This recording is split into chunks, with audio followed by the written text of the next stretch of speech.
দেশ বিদেশের বাছাই করা খবর নিয়ে সর্বদাই সত্য সন্ধানী ই নিউজ ভারত। নমস্কার, ই নিউজ ভারতে আপনাদের সকলকে স্বাগত। শুরু করছি ওয়েদার আপডেট। আজ মঙ্গলবার কলকাতা সহ দক্ষিণবঙ্গের বিভিন্ন জেলায় বৃষ্টি হতে পারে বলে হাওয়া অফিস সূত্রে জানানো হয়েছে। বৃহস্পতিবার কলকাতা সহ দক্ষিণবঙ্গের সব জেলাতেই বজ্রবিদ্যুৎ সহ বৃষ্টির পূর্বাভাস।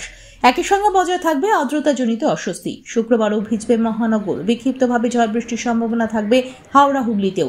টানা বৃষ্টিতে বিপর্যস্ত উত্তরবঙ্গ। সপ্তাহ শেষে বৃষ্টি হতে পারে উত্তর 24 পরগনা, দক্ষিণ 24 পরগনা, পূর্ব মেদিনীপুর, পশ্চিম মেদিনীপুর, ঝাড়গ্রাম, পুরুলিয়া, বাঁকুড়াতেও।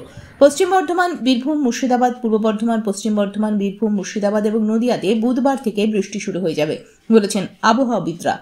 আজ থেকে কয়েকদিন দক্ষিণবঙ্গের আকাশ মেঘলা থাকবে। আজ কলকাতা ও তার পার্শ্ববর্তী অঞ্চলে দিনের সর্বোচ্চ তাপমাত্রা 32 ডিগ্রি সেলসিয়াস, সর্বনিম্ন 27 ডিগ্রি সেলসিয়াস, অনুভূত তাপমাত্রা 43 ডিগ্রি সেলসিয়াস। বাতাসের আপেক্ষিক আর্দ্রতার পরিমাণ 79%। আজকের বৃষ্টিপাতের পরিমাণ 2.3 মিলিমিটার। ব্যুরো রিপোর্ট, ই নিউজ ভারত।